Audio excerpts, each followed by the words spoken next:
কোরআনে সালাতের উল্লেখ ৫৮।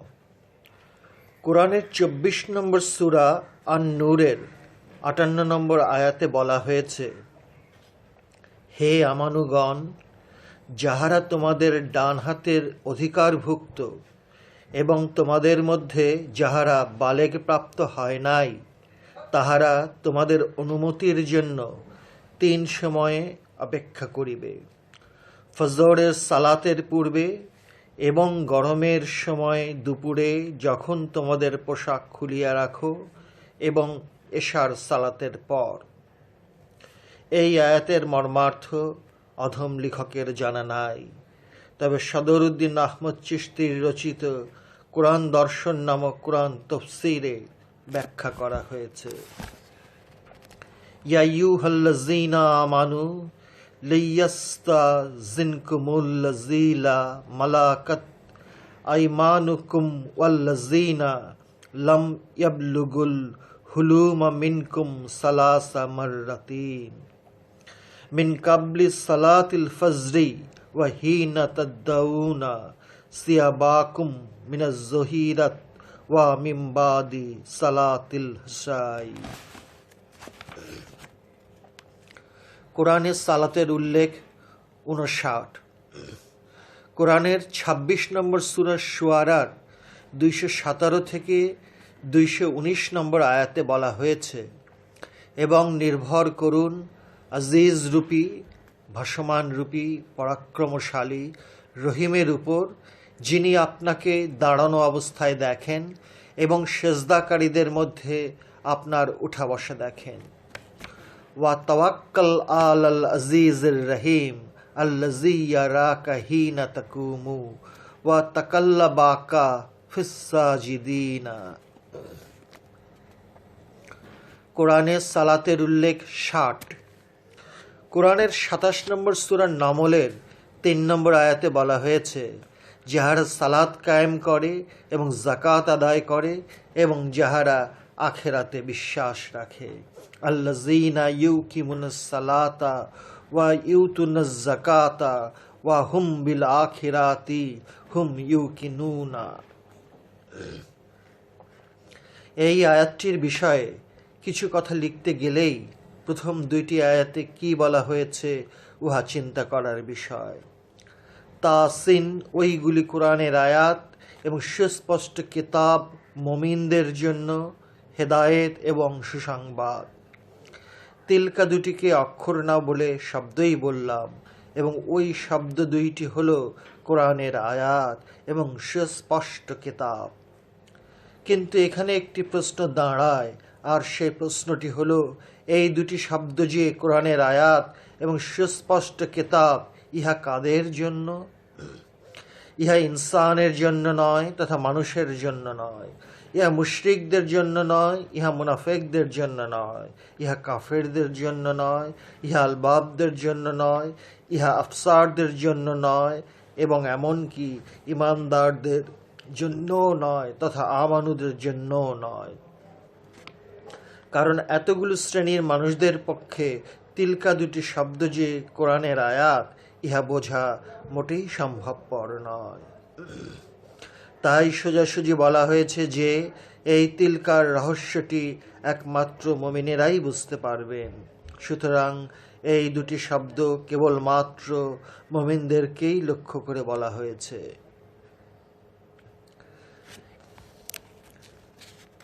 সুতরাং এই দুটো শব্দ কেবলমাত্র মুমিনদেরকে লক্ষ্য করে বলা হয়েছে।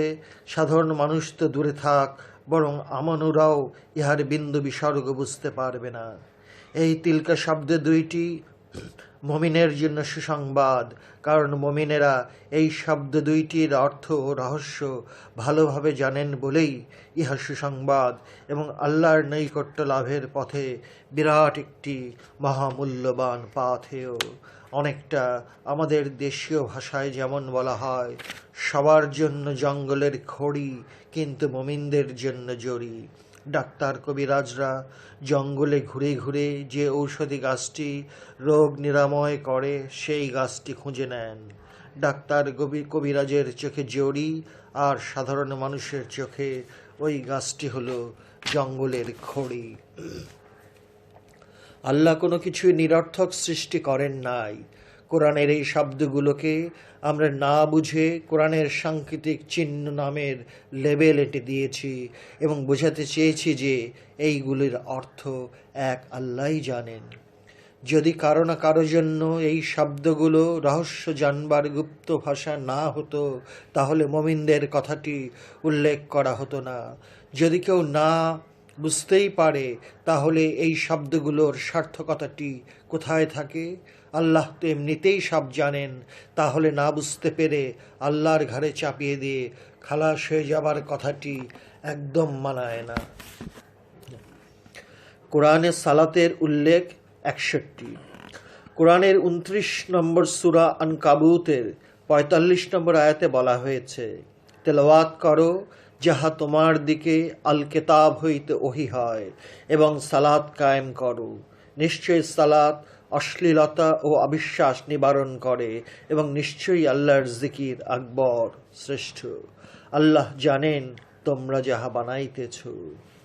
উতলু মাউহিয়া ইলাইকা মিনাল কিতাবি ওয়া আকিমিস সালাতা ইন্নাস সালাতা তানহা আনিল ফাহশাই ওয়াল মুনকারি ওয়ালা যিকরুল্লাহি আকবারু ওয়াল্লাহু ইয়ালামু মা তাসনাউন।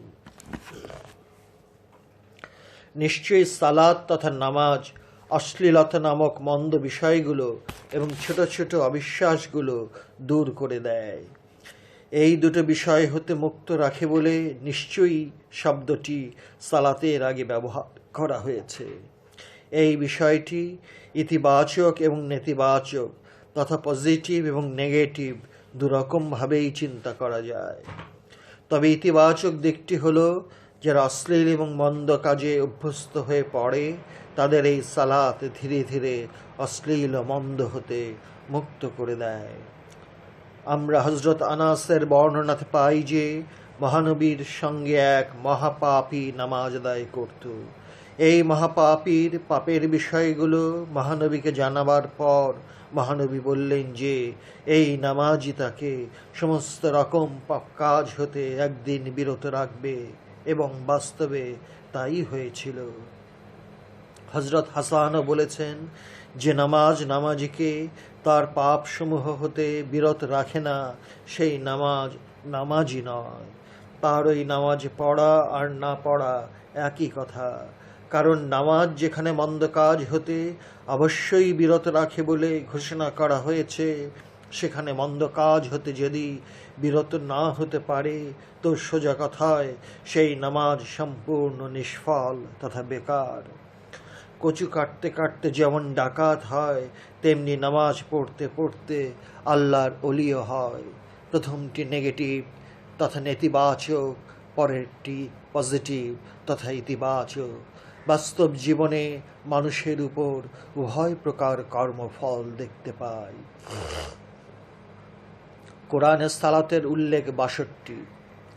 কোরআনের 30 নম্বর সূরার রুমের 17 ও 18 নম্বর আয়াতে বলা হয়েছে, সুতরাং আল্লাহর তসবিহ পাঠ করো সন্ধ্যায় ও ভোরে, এবং তারই জন্য একমাত্র প্রশংসা আকাশসমূহ এবং জমিনে এবং রাতের বেলায় ও দুপুর বেলায়। ফাসুবহানাল্লাহি হিনা তুমসুনা ওয়া হিনা তুসবিহুন ওয়ালাহুল হামদু ফিস সামাওয়াতি ওয়াল আরদি ওয়া আশিয়া ওয়া হিনা তুজহিরুন। প্রশংসা দুই প্রকার, একটি প্রশংসা মৌখিক, অপরটি আন্তরিক।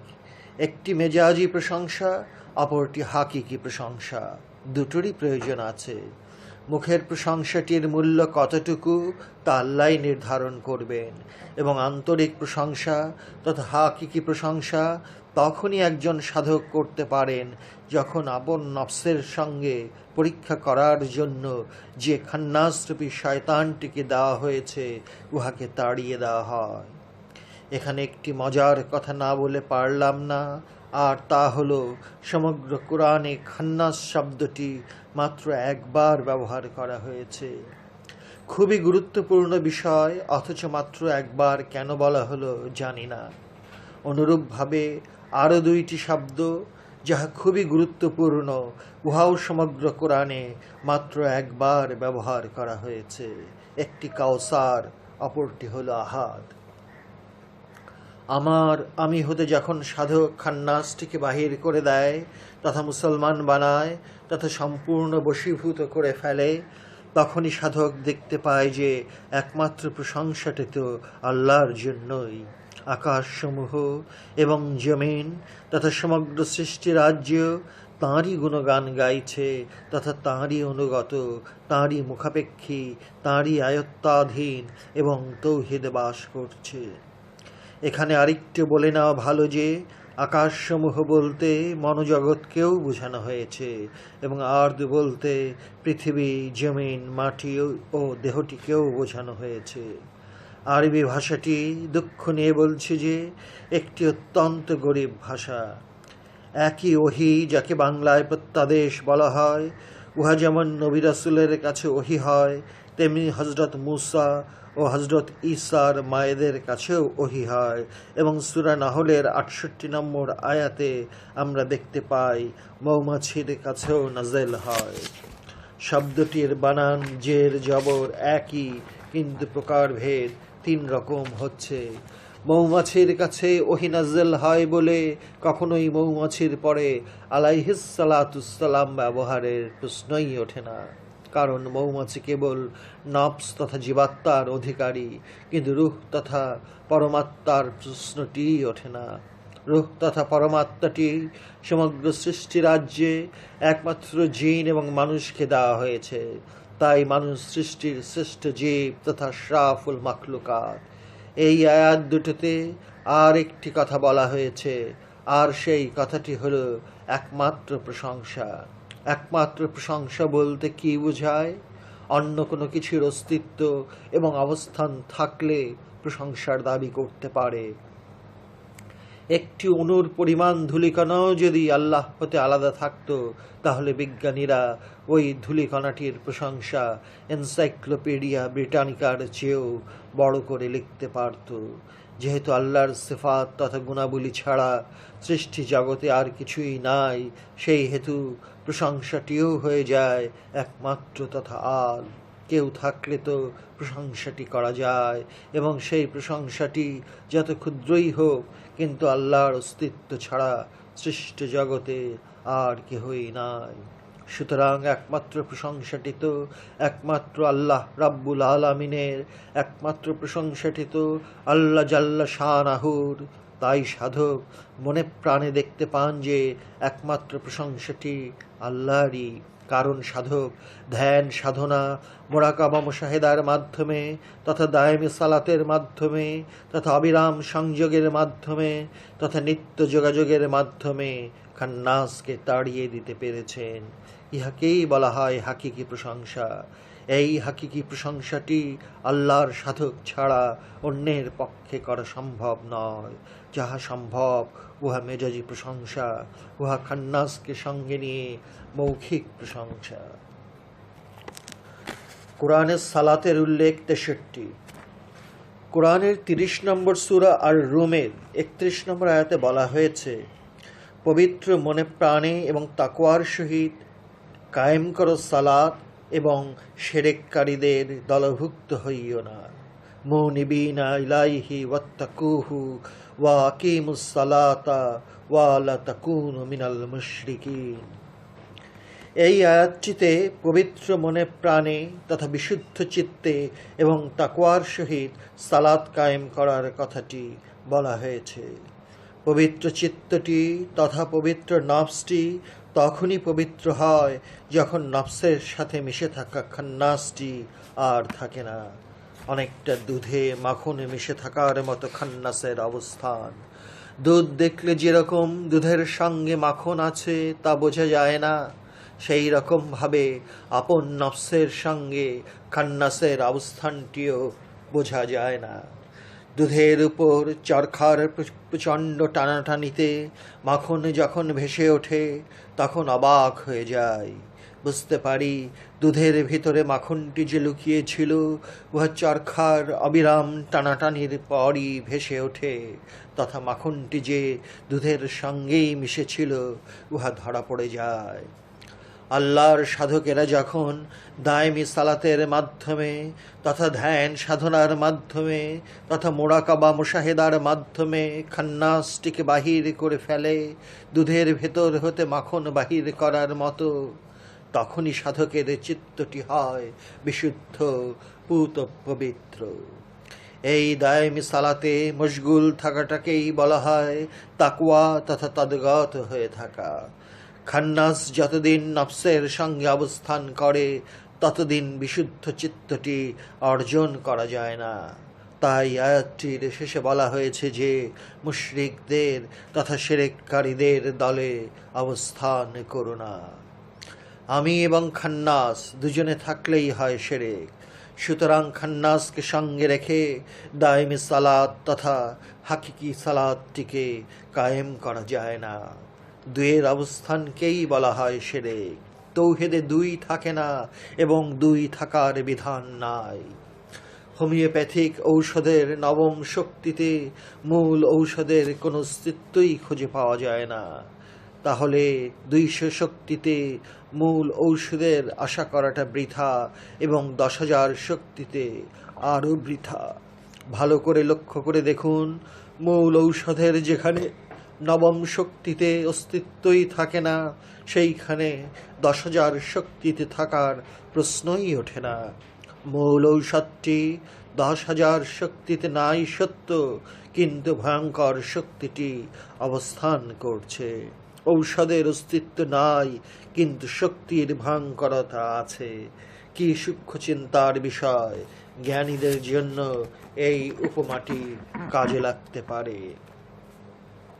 আরেকটি বিষয় লক্ষ্য করার মতো, আর সেটা হলো যখন দুধ হতে মাখন সম্পূর্ণরূপে ভেসে ওঠে তখন দুধ আর দুধ থাকে না, দুধ হয়ে যায় ঘোল তথা মাঠা। ঘোল দেখতে কিন্তু হুবহু দুধের মতো। চোখ বিশ্বাস করতে চায় না যে এটা ঘোল, কিন্তু পান করার সময় বোঝা যায় যে এটা দুধ নয়, আমি ঘোল পান করছি। ঠিক সেরকমভাবে দায়েমি সালাতের মাধ্যমে আল্লাহর বিশেষ রহমতে খান্নাসটি যখন বাহির হয়ে যায় তখন সাধকের দেহ মনটি দেখতে সাধারণ মানুষের মতোই, কিন্তু মোটেও সাধারণ নয়। আনা বাশারুম মিসলেকুম, তথা আমি তোমাদেরই মতো বাশার, অথচ সাধারণ বাশার মোটেই নয়। পাঠক বাবারা এবং মায়েরা একটু লক্ষ্য করুন, তৌহিদের বাণী কিন্তু একটি, কিন্তু ইহার ব্যাখ্যা ও বিশ্লেষণের শৈলী অনেক। সঙ্গীত যেরকম মাত্র 7টি পাকে বাঁধা থাকে, তথা সা রে গা মা পা ধা নি সার মধ্যে সব সঙ্গীত সৃষ্টি করা হয়েছে। সেই সৃষ্টির শৈলী বহু রকম, কিন্তু সব সঙ্গীতই ওই একই 7 পাকে বাঁধা। সুতরাং কোরআনের ব্যাখ্যা ও বিশ্লেষণগুলো যদি একই রকম হয় তো অধম লেখকের করার কিছু নাই।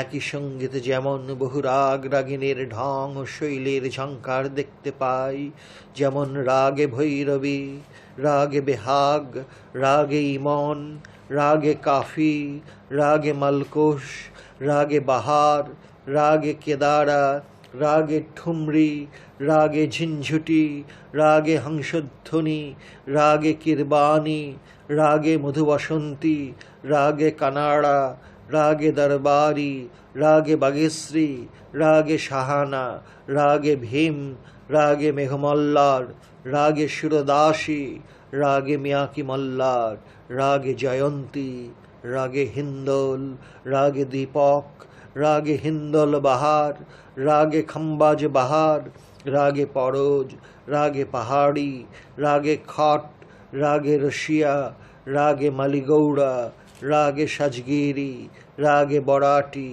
রাগে জেৎসি, রাগে রেবা, রাগে ত্রিবেণী, রাগে কৌমারিকা, রাগে মালসি, রাগে বল্লারি, রাগে চন্দ্রমধু, রাগে সাবেরি, রাগে মালব গৌড়, রাগে মায়ুরী, রাগে সুখাবতী, রাগে শঙ্করাভরণ, রাগে নারায়ণী ইত্যাদি অনেক অনেক রাগ রাগিনী ওই একই সাত পাকে বাঁধা মাত্র, অথচ মনে হয় কত গান, কত কথা, কত সুর, কত মূর্ছনা, আসলে সবই তো ওই সাত পাকেই বাঁধা। জ্ঞানীদের জন্য এই উপমাটি কাজে লাগতে পারে।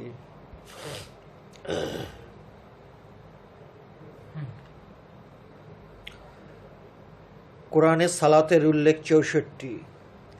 কোরআনের 31 নম্বর সূরা লুকমানের 1 থেকে 5 নম্বর আয়াতে বলা হয়েছে, আলিফ লাম মিম, ওইগুলি কিতাবুল হাকিমের আয়াত, মুহসিনিনদের জন্য হেদায়েত ও রহমত, যাহারা সালাত কায়েম করে এবং জাকাত আদায় করে এবং আখেরাতে বিশ্বাস রাখে, তাহারাই তাহাদের রবের উপর হেদায়েতের উপর প্রতিষ্ঠিত এবং তাহারাই সফলকাম।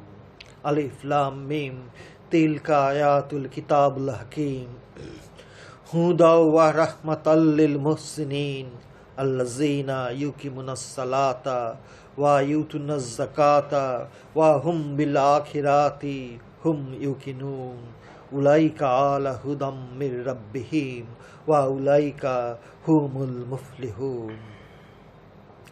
এই আয়াতগুলোর ব্যাখ্যা লিখতে গেলে প্রায় একই রকম বক্তব্যটি দিতে হয়, কিন্তু এখানে এই আলিফ লাম মিম 3টি শব্দকে আয়াত বলা হয়েছে। কোরআন শব্দটি ব্যবহার না করে কিতাবের আয়াত বলা হয়েছে, আবার কিতাবের সঙ্গে হাকিম শব্দটি ব্যবহার করা হয়েছে। হাকিম অর্থই হল বিজ্ঞানময়, রহস্যপূর্ণ। আবার বলা হয়েছে, যারা সৎ কর্মশীল তাদের জন্য এই আলিফ লাম মিম আয়াতটি হেদায়েত ও রহমত বহন করে। অথচ এই কথাগুলো না বুঝতে পেরে সাংকেতিক চিহ্নের ঝুড়িতে রেখে দেওয়া হয় এবং বলা হয় যে ইহার অর্থ আল্লাহই জানেন, অর্থাৎ জানবার আগ্রহটি এবং গবেষণা করার বাসনাটির উপর দেয়াল তুলে দেয়। নিজেরা না বুঝতে পারুক, কিন্তু সবার জন্য পাইকারিভাবে দেয়ালটি দাঁড় করানো মোটেই সমীচীন মনে করি না। নিশ্চয়ই অধম লেখকের এই আলিফ লাম মিম আয়াতটির বিজ্ঞানময় অর্থটি জানা আছে, কিন্তু শরীয়তের দৃষ্টিতে ইহার ব্যাখ্যা দেওয়া ঠিক মনে করলাম না, কারণ ইহা মাথার অর্জিত জ্ঞান দিয়ে বুঝবার উপায় থাকে না। যারা সিনার এলেম কিছুটা হলেও হাসিল করতে পেরেছে, তারাই এর মর্মার্থ কিছুটা হলেও বুঝতে পেরেছেন। তাই এই জ্ঞানকে কিতাবের জ্ঞান বলা হয়েছে এবং সেই কিতাবটির শেষে হাকিম শব্দটি ব্যবহার করা হয়েছে, তথা বিজ্ঞানময় রহস্যপূর্ণ কিতাব বলা হয়েছে। রহস্যের কিতাব রহস্য দিয়েই জানতে হয়, মাথার এলেম দিয়ে জানা যায় না। কোরআনের সবচাইতে বড় আকারের যে বিশাল তফসিরটি ইমাম ফখরুদ্দীন রাজি করে গেছেন, তিনি মুরিদ হবার জন্য হযরত নজমুদ্দিন কুবরার কাছে গিয়েছিলেন। হযরত নজমুদ্দিন কুবরা ইমাম রাজিকে মুরিদ করেন নাই, বরং একটি কথাই বলেছিলেন যে, তুমি কলম দিয়ে ঘষে ঘষে কাগজের উপর অনেক কথা লিখেছ, আর আমি নফসের উপর জিকির আসগারের রেয়াজত করে কলবি জ্ঞান হাসিল করেছি। তোমার জ্ঞান মাথার জ্ঞান, আর আমার জ্ঞান সিনার জ্ঞান, তাই তোমাকে মুরিদ করতে পারলাম না, তবে রহমতের নজর হতে বঞ্চিত হবে না। বাবা রাজি, মনে রেখো, সিনার এলেম হাসিল করতে হলে কালি কলম ও কাগজের দরকার হয় না। কোরআনের সালাতের উল্লেখ 65। কোরআনের 31 নম্বর সূরা লুকমানের 17 নম্বর আয়াতে বলা হয়েছে, হে আমার পুত্র, সালাত কায়েম করো, সৎ কাজের আদেশ দাও, অসৎ কাজ হতে বিরত রাখো এবং বিপদে ধৈর্য ধারণ করো, নিশ্চয়ই ওইসব সাহসিকতার কাজ। ইয়া বুনাইয়া আকিমিস সালাতা ওয়ামুর বিল মারুফি ওয়ানহা সালাতা ওয়ামুর বিল মারুফি ওয়ানহা আনিল মুনকারি ওয়াসবির আলা মা সাবাক ইন্না যালিকা মিন আজমিল উমুর। এখানে হজরত লোকমান তার ছেলেকে সালাত কায়েমের উপদেশ দিচ্ছেন। সালাত অর্থ হল আল্লাহর সঙ্গে যোগাযোগ তথা আল্লাহর সঙ্গে সংযোগটিকে চিরস্থায়ী করা। এই মহান যোগাযোগটি তথা সালাতটি যখন প্রতিষ্ঠিত হয়ে যায়, তখন আর খান্নাসরূপী শয়তানের কোনো কার্যকারিতা থাকে না, এবং তখনই মানুষ মহৎ হয়ে যায়, পবিত্র হয়ে যায়। নিজে মহৎ না হয়ে অপরকে মহৎ হবার উপদেশ দেওয়া মোটেই মানায় না, এবং ইহা তৌহিদের শিক্ষা নয়। সালাত কায়েম হয়ে গেলে মানুষ যেসব রকম পাপ কাজ এবং ফায়সা থেকে মুক্ত হয়ে যায়, সেটাও কোরআনে অন্যত্র বলা হয়েছে। সুতরাং আমরা বলতে পারি যে যার সালাত কায়েম হয়ে গেছে, তিনি মন্দ কাজ এবং সব রকম ফায়সা হতে মুক্ত হয়ে গেছেন, এবং যিনি মুক্ত হয়ে গেছেন তিনিই মহৎ। তাই হজরত লোকমান ছেলেকে বলছেন যে ভালো কাজ করার আদেশ দিও। এই আদেশটি কাদেরকে দিতে বলেছেন? হয়তো আপনজন, পাড়া প্রতিবেশী এবং আম জনতাকে, এবং একইভাবে আদেশ দিচ্ছেন মন্দ কাজগুলো করতে বারণ করতে। এখানেও একটি প্রশ্ন থেকে যায় যে ভালো কাজগুলো বলতে কি বোঝায়, এবং ভালো কাজগুলোর একটি তালিকা তৈরি করা দরকার। আবার মন্দ কাজগুলো বলতে কি বোঝায়, মন্দ কাজগুলোরও একটি সুনির্দিষ্ট তালিকা থাকা প্রয়োজন। কারণ একটি কাজ কারো কাছে ভালো এবং কারো কাছে মন্দ। সমাজ জীবনে এই রকম গুরুত্বপূর্ণ বিষয়ে মতপার্থক্য হওয়াটা স্বাভাবিক, নতুবা এই ভালো মন্দের তর্কযুদ্ধে ফেরকাবাজি হতে পারে। বিষয়গুলো দেখতে মনে হয় খুবই সোজা, কিন্তু প্রকৃতপক্ষে বড়ই জটিল। কারণ সমাজ জীবনে বাস্তবতার পরিপ্রেক্ষিতে এই রকম দৃশ্যগুলো আমাদের অহরহ দেখতে হয়। কথায় কথায় বলতে হচ্ছে যে আহলে সুন্নাতুল জামাতের অনুসারীরা হজরত আবু বকর সিদ্দিক, ফারুক আজম ওমর ফারুক এবং জুন্নারাইন হজরত উসমান গনিকে উচ্চ স্তরের সাহাবা বলে মেনে নেয়। অথচ শিয়া ফেরকার মুসলমানেরা এই তিন মহান সাহাবার বিরুদ্ধে অনেক রকম কুৎসা রটনা করেন, এবং এই কুৎসা রটনায় শিয়া ফেরকার মুসলমানেরা সুন্নিদের হাদিস হতে উদ্ধৃতি দিয়ে থাকেন। বাগে ফেদাক, সাকিফার তর্ক বিতর্ক, দোয়াত কলমের হাদিস ইত্যাদি ধারালো যুক্তি তর্কের মাধ্যমে তুলে ধরেন, যা অনেকের অনুভূতিতে আঘাত করে। এখন প্রশ্নটি হচ্ছে কোনটি ভালো এবং কোনটি মন্দ? আবার ওয়াহাবি ফেরকার অনুসারীরা মহানবীর নামে মিলাদ পড়া, মহানবীর নামে দাঁড়িয়ে কিয়াম করা, এবং 5 জন বড় বড় ওলি যথা গাউসুল আজম বড় পীর সাহেব, স্পেনের মহিউদ্দিন ইবনুল আরাবি, মিশরের আহমেদ রেফাই, ইরান বা তুরস্কের মাওলানা জালালউদ্দিন রুমি এবং হুজ্জাতুল ইসলাম ইমাম গাজ্জালিকে তথা এই বিশ্ববিখ্যাত আল্লাহর 5 অলিকে কাফের বলে ওয়াহাবিদের গুরু ঠাকুর আব্দুল ওহাব নজদি ঘোষণা করেছে।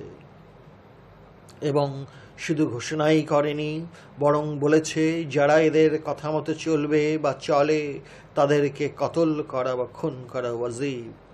এখন পাঠকদেরকেই প্রশ্ন করি যে ওয়াহাবিদের গুরু ঠাকুর আব্দুল ওহাব নজদির কথাগুলোকে ভালো বলবো না মন্দ বলবো? সুতরাং মানব জীবনের চলার প্রতিটি ধাপে কোনটা ভালো আর কোনটা মন্দ এটা নির্ধারণ করাটা কষ্টকর হয়ে দাঁড়ায়। এখানে সুফিবাদের চরম পর্যায়ের কথাগুলো বলছি না, এখানে সুফিবাদের দর্শনের ব্যাখ্যাও লিখছি না, বরং একদম সাদামাটা ভাষায় সমাজ জীবনের পথে চলতে গিয়ে প্রশ্নগুলো এসে দাঁড়ায়।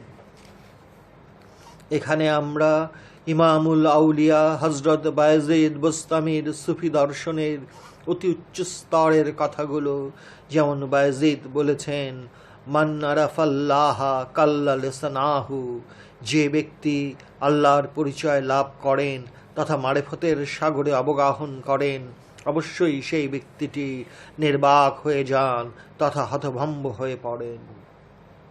বুকে হাত রেখে বলুন তো, ওহাবি ফেরকা, শিয়া ফেরকা, বাটালভি ফেরকা, চারকালভি ফেরকার অনুসারীরা কি ইমামুল আউলিয়া হজরত বায়াজিদ বুস্তামিকে আল্লাহর অলি বলে মেনে নেবে? যাকে আপনি আমি সারাটি জীবন আল্লাহর একজন মহান অলি বলে পরম শ্রদ্ধা ভরে মেনে চলছি, তাকেই এতগুলো ফেরকার অনুসারীরা মানা তো দূরে থাক, বরং হি হি করে হাসবে। সুতরাং ভালো এবং মন্দের পার্থক্যটি করাও সমাজ জীবনে ভয়ঙ্কর জটিল হয়ে দাঁড়ায়। এই ছোট ছোট আপেক্ষিক দর্শনের গুতাগুতি, মারামারি, বক্সিং এবং মল্লযুদ্ধের ফলে স্বাভাবিকভাবেই সমাজ জীবনের মানুষগুলো দিশেহারা হয়ে পড়ে। কে খান্নাসরূপী শয়তানটিকে আপন নফস হতে তাড়িয়ে দিতে পেরেছেন আর কে পারেননি, এটা চোখে দেখা যায় না, অন্তর দিয়েও বোঝা যায় না, এমনকি গবেষণা করেও এর আগামাথা পাওয়া যায় না। তাহলে বলতে হয় যে আল্লাহ যে বলেছেন, আমি আল্লাহ তোমাদেরকে দুনিয়াতে পরীক্ষা করার জন্য পাঠিয়েছি, এই কথাটিরও চির অবসান হয়ে যায়। যদি ধরাই যেত যে কে আল্লাহর অলি আর কে আল্লাহর অলি নয়, তাহলে সব বিষয়ের কিস্সা খতম। সুতরাং কাকেই বা দোষ দিতে যাব? শুধু বলতে পারি, অদৃশ্য সুতোয় বাঁধা তকদিরটি নিয়ে প্রত্যেকে তকদিরের কর্মফল নিয়ে এই মর্তমঞ্চে নেচে চলেছে, তাহলে কাকে দোষ দেব? হযরত লোকমান জানতেন যে তার ছেলে যখন ভালো কাজের আদেশ দেবেন এবং মন্দ কাজ করা হতে নিষেধ করবেন, তখনই অনেক রকম বিপদের মুখোমুখি হতে হবে। তাই বিপদে ধৈর্য ধারণ করার উপদেশটি প্রেসক্রিপশন রূপে পুত্রের হাতে তুলে দিয়েছেন। হযরত লোকমানের পরের আয়াতে উপদেশটি হলো, অহংকার বশে তুমি মানুষকে অবজ্ঞা করো না। আসলে শব্দটির হুবহু অর্থটি হলো, তিনি তার মুখ ফিরাইয়া লইলেন। যদি অধম লেখক হুবহু শব্দটি ব্যবহার করি, কিন্তু এইখানে ইচ্ছে করেই তা করলাম না। কেননা আরবি ভাষায় এই শব্দটিকে বাগধারা রূপে তথা ইডিয়ম রূপে ব্যবহার করা হয়। বাংলা ভাষাতেও এই রকম বাগধারা আছে, যেমন যিনি সবসময় হালে থাকেন, সেই হালের মানুষটির সামনে যদি ব্যান্ড পার্টির বাজনা বাজানো হয় তো হালে বিভোর হয়ে বৈতালিক নৃত্যমত্ত হয়ে যাবে। এটাকেই বাংলা ভাষায় বাগধারায় বলা হয়ে থাকে। এমনিতেই নাচুনি বুড়ি, তার উপরে ঢোলের বাড়ি। ইংরেজি ভাষাতেও আমরা এরকম বাগধারা দেখতে পাই, যেমন অঝোর ধারায় বৃষ্টি পড়ছেকে ইংরেজিতে বলা হয় rain falls cats and dogs. আসলে হযরত লোকমানের ছেলের কোনো অহংকারী থাকতে পারে না, কারণ সালাত কায়েম হয়ে গেলে আর কোনো অহংকারী থাকে না। তখন আল্লাহকে নিয়ে অহংকার করা যায়, কিন্তু নিজে নিজে অহংকার করা যায় না। ধরে নিলাম আল্লাহকে নিয়েই অহংকার করছেন, তাহলে মানুষকে অবজ্ঞা আর অবহেলা করার প্রশ্নটিও আপেক্ষিক। সেই সঙ্গে উদ্ধতভাবে পৃথিবীতে বিচরণ করার কথাটিও আপেক্ষিক। কিন্তু আল্লাহ যে কোনো উদ্ধত অহংকারীকে মোটেই পছন্দ করেন না, সেই কথাটি হযরত লোকমানের ছেলের জন্য প্রযোজ্য নয়, বরং সাধারণ মানুষকে শিক্ষা দেবার জন্য কথাটি বলা হয়েছে। আপনার আগের গুনাহসমূহ এবং পেছনের গুনাহসমূহ আল্লাহ মাফ করে দিয়েছেন। কথাটি মহানবীর সাহাবাদের বেলায় প্রযোজ্য, কিন্তু মহানবীর জন্য মোটেই প্রযোজ্য নয়। কারণ কোরআনের সূরা নাজমে আল্লাহ বলেছেন যে মহানবী জীবনে একটি কথাও নিজ হতে বলেননি, বরং আমি আল্লাহ যা বলতে বলেছি তাই বলেছেন। সুতরাং মহানবীর জন্য গুনাহ করার প্রশ্নই ওঠে না। খিজিরের মতো আব্দুহু যখন হযরত মূসার সামনে নতুন নৌকাটির ছোট্ট একটি অংশ খুলে ফেলে পানিতে ডুবিয়ে দিলেন, তখন হযরত মূসার কাছে আব্দুহু খিজিরের এই কর্মকাণ্ডটি মোটেই পছন্দ হয়নি। কিন্তু হযরত মুসা জানতেন যে দুই সমুদ্রের মিলন ক্ষেত্র পাওয়া আল্লাহর আব্দুহকে কিছুই বলা যাবে না। আব্দুহ খিজিরের পরপর তিনটি কর্ম হযরত মূসার কাছে অসহ্য অশোভনীয় বলে প্রতীয়মান হলেও কোনো প্রকার মন্দ মন্তব্য করেননি, কারণ হযরত মূসা জানতেন যে তিনি আব্দুহ খিজির এবং চরম ঊর্ধ্বের মারেফতের জ্ঞান অর্জন করার জন্য আগেই তাকে গুরুরূপে মেনে নিয়েছেন এবং এও বলেছেন যে আপনি আমাকে ধৈর্যশীলদের সঙ্গেই পাবেন। বাহিরের দৃষ্টিতে আত্মবিরোধ, কিন্তু অন্তর্দৃষ্টিতে মহৎ কাজ। সুতরাং ভালো মন্দের আপেক্ষিকতার ঘূর্ণায়মান মঞ্চে চোখ দুটো বিস্ফারিত হয়ে নিজের কাছেই ফেরত আসে।